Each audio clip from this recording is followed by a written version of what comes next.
Oh, I missed you, my darling.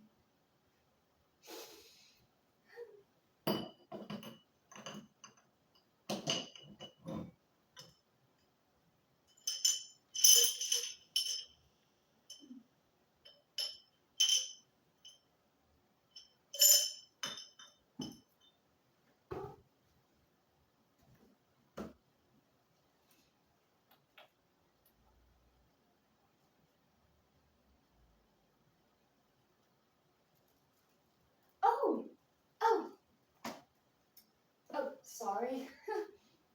I forgot that I have a class scheduled. My bad. Right. No, you're fine. Come and sit down.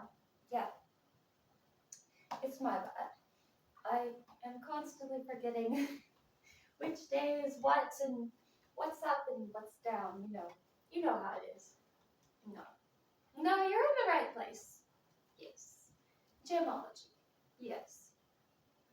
Right. Yes. Just give me a second to gather myself and we'll go on with the lecture. Okay.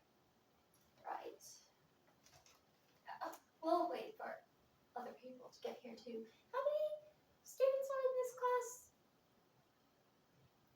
I feel like there's like I don't know.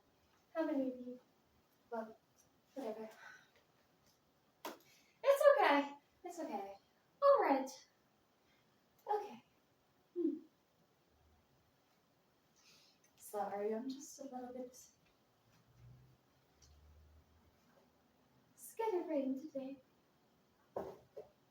That's all right. I'll spin around and then I'll feel better. Have to spin both ways. Balance out that cerebral equilibrium. All right. Well, hello, everyone. Welcome back to my classroom. I am, as you know, Dr. Amethyst, mineralogist. And, right, so today we are going to be exploring further into the world of minerals. We're going to be talking about gemology. Now, you probably have heard the terms gems and crystals interchanged, but really there is a difference. Gems are, for example, this ring. This is not how this aquamarine crystal was naturally formed. It was cut by a gemologist. But rather, in its natural state, aquamarine, or barrel variety aquamarine, looks something like this.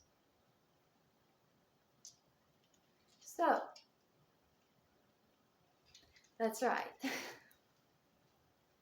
So how do we get from this to this? Well, in my opinion, minerals au naturel are much more fascinating than polished and cut ones, but not everyone agrees, of course. So that's why we have to study gemology. Right, now,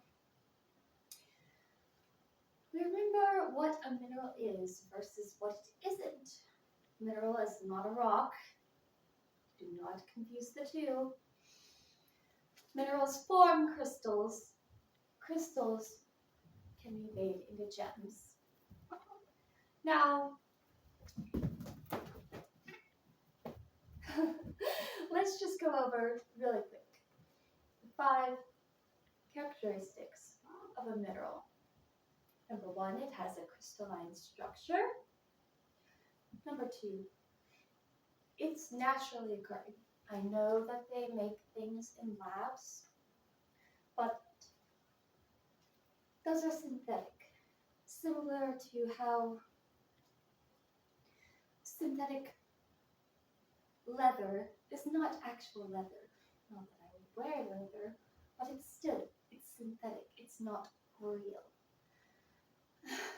Has to be inorganic, meaning not alive, obviously, and solid at room temperature. Well, of course, we know that the crystals, the minerals, form from liquid, but once they harden via Bowen's reaction series, depending on what crystal it is, what mineral it is, it'll harden at and solidify at temperatures ranging from, oh, dare I say,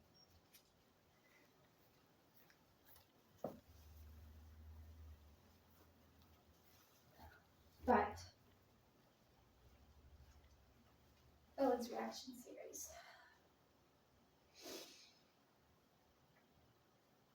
1400 degrees Celsius to 650 degrees Celsius. Obviously, this is very, very hot, but right. So we have just a quick recap. The discontinuous series. The first minerals to crystallize would be olivine, then pyroxene, then amphibole, then biotite, Fletcher case continuous series, sodium rich, calcium anodite, oligoclase. And then last to crystallize would be potassium feldspar, muscovite, and quartz. Also, we go from ultramafic to felsic. Who remembers what mafic and felsic mean? That's right. Felsic means it contains silicon and oxygen. Mafic means it contains iron and magnesium. So basically, the minerals that crystallize at higher temperatures contain more iron and magnesium, and the ones that crystallize at lower temperatures contain more silica. Silica is in everything. Silicates are the most common minerals, and they're everywhere. For example, you may know of quartz. Quartz, right. Clear quartz, purple quartz, amethyst. Anyway, smoky quartz, rose quartz. Yes, people usually do not make jewelry out of those because quartz is so common, even though it's beautiful. Right. Today we are talking about minerals that are often made into gemstones, such as this ring that I'm wearing. This is an aquamarine ring. Now, gemstones are sought out particular minerals. They are sought after for many reasons. Most of all, beauty. Who wants to wear an ugly necklace made of something opaque? And you see where I'm going with this? The prettier minerals are the ones that humans wear as jewelry. Even though I believe every mineral is beautiful, some people would prefer not to wear, for example, a plagioclase necklace, they would choose garnet, right? You know what I mean.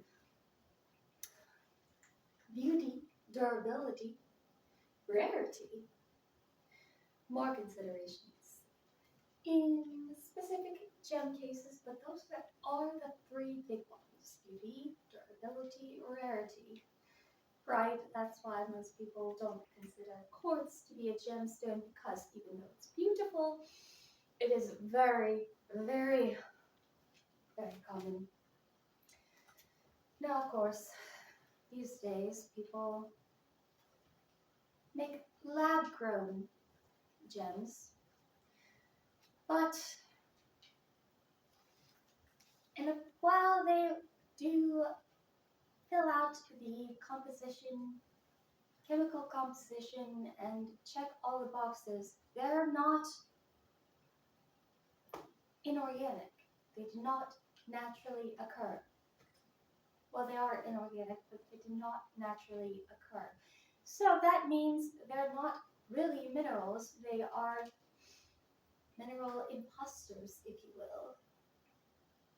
So next time you're looking at a big fancy engagement ring or something like that, consider getting a smaller true diamond versus a large.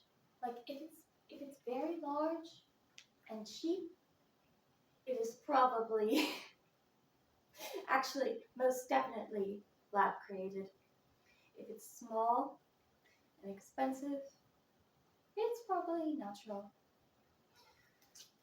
Goodness knows how much one of those, like in Titanic, the heart of the ocean.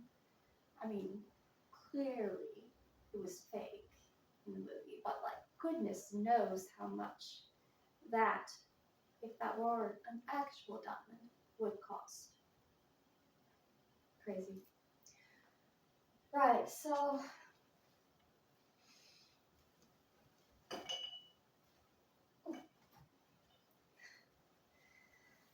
let's see.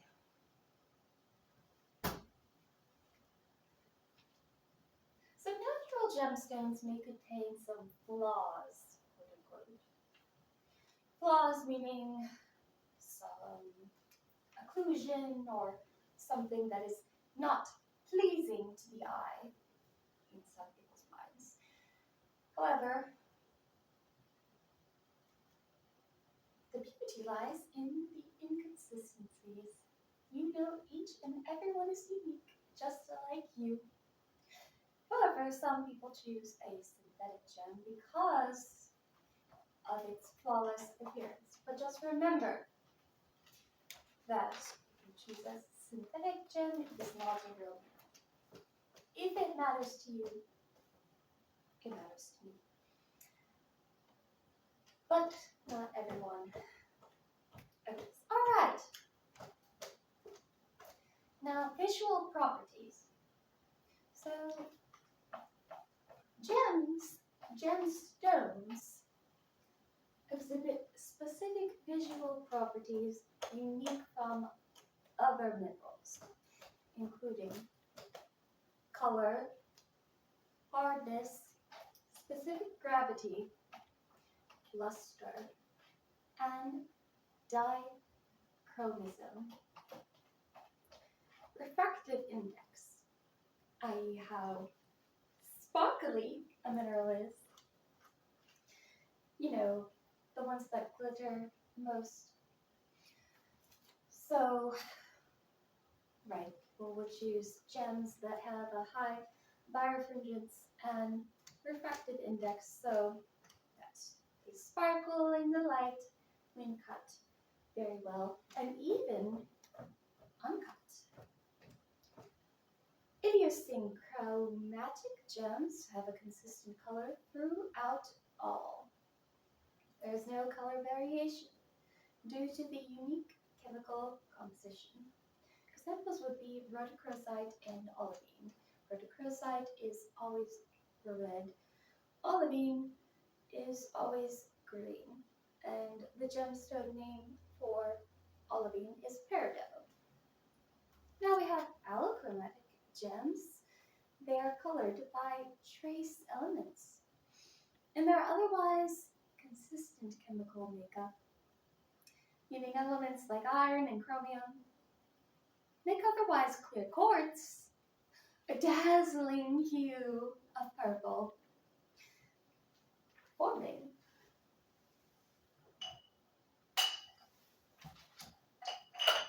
my namesake, Amethyst.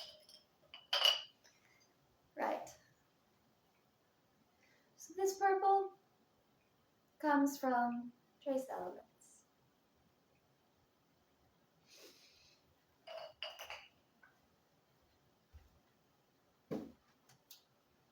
Alright.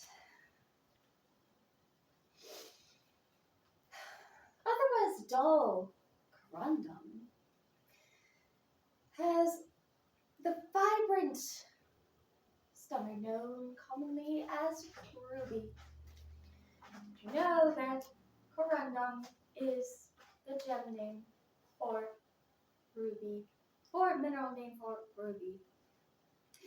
However, corundum, when you think of a ruby, you think of it as sparkling red, right? But it can also be, and that of course is the gemmy variety, but it can also be quite drab and ugly. It's still corundum, but not gem worthy, right? The amount of trace elements determines the intensity of the corresponding color. So the more trace elements, the more intense the hue. That makes sense, right? Minerals can be more than one color in the same gem, which is pretty fascinating if you ask me.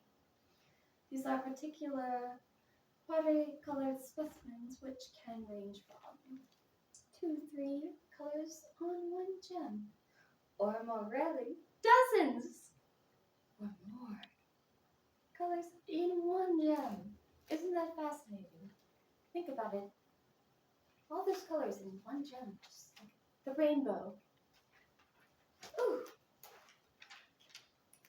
So, pleochroism. This refers to how white light passes through a mineral gemstone, depending on the angle it is viewed from the color, can be different in appearance to the eye. Now, let me restate that. So, for example, we have this calcite. Right now,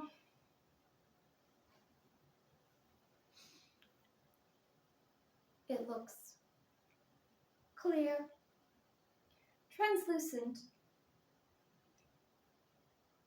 and white. But in some good lights, this humble calcite can exude a rainbow of colors. It's sort of like a prism, you know what I mean? Prisms that make rainbows. It really just depends on getting the right angle at the right time. Unfortunately, now it is lower. The sun is lower, so we will not get any pleochroism from that. Alright. So that about covers it. Anyone have any questions?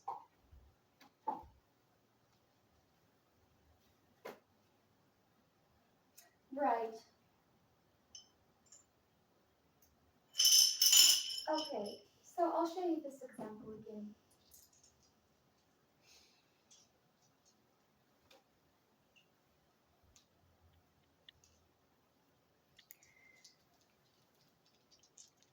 Also, I forgot to say this. Not all minerals, even though they may be the same type of mineral, are suitable for making jewelry. For example, this one has a lot of occlusions. Most of these do. But, this one, this little tiny one,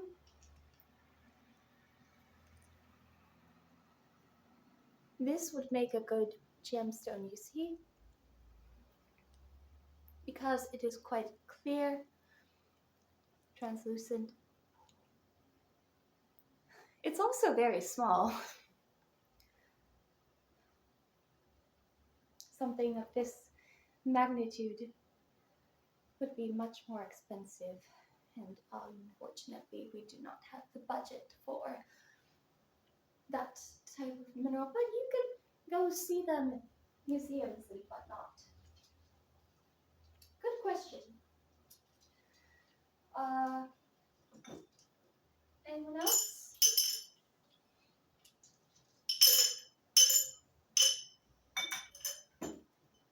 The Bowen's reaction series. You want to go back to? Okay.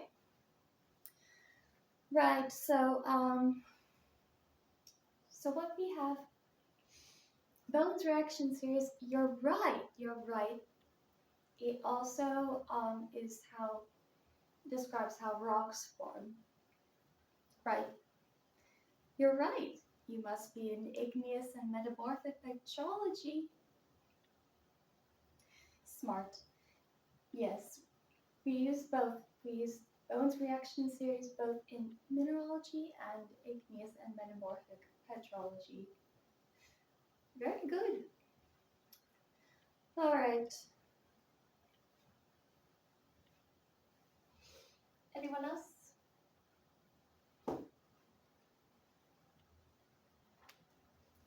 Let's see. Anyone have a specific favorite mineral? Oh, beryl.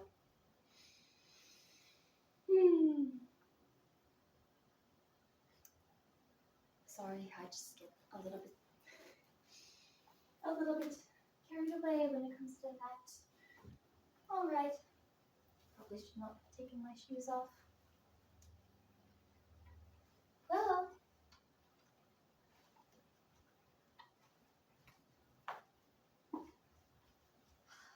so to recap,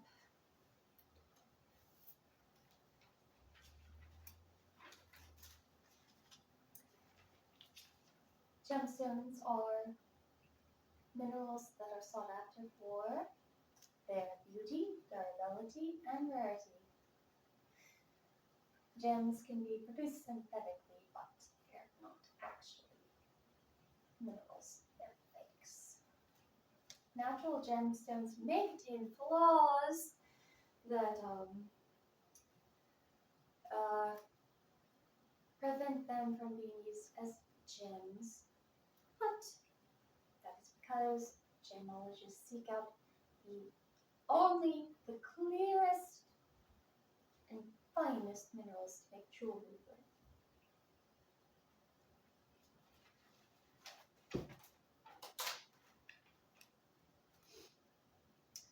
Gems exhibit specific visual properties unique from other minerals.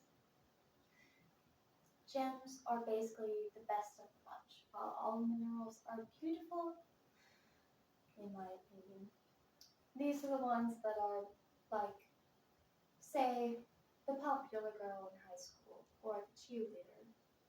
You know what I mean. The refractive index, that's very important. Refractive index refers to how sparkly the mineral is. So remember that. Sparkly, refractive. Sparkly, refractive. Right. Also, idiochromatic gems have one consistent color. So idiot. Usually an idiot refers to one person. Okay, so you can remember that. One color. Allochromatic gems are colored by trace elements in their otherwise consistent chemical makeup, meaning it can vary So, hello. This mineral can vary in color and size, but still be the same mineral. You get it, right? And alchematic minerals that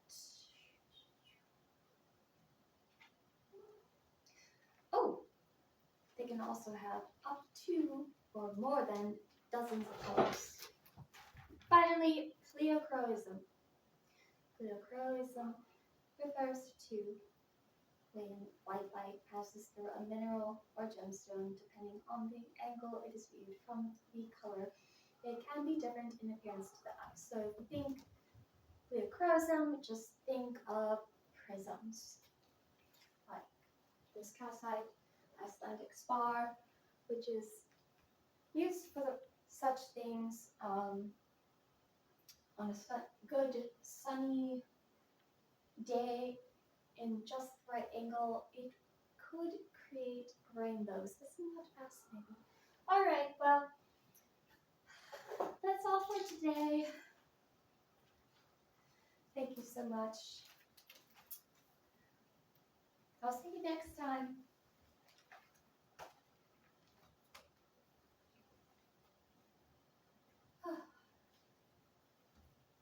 Bye.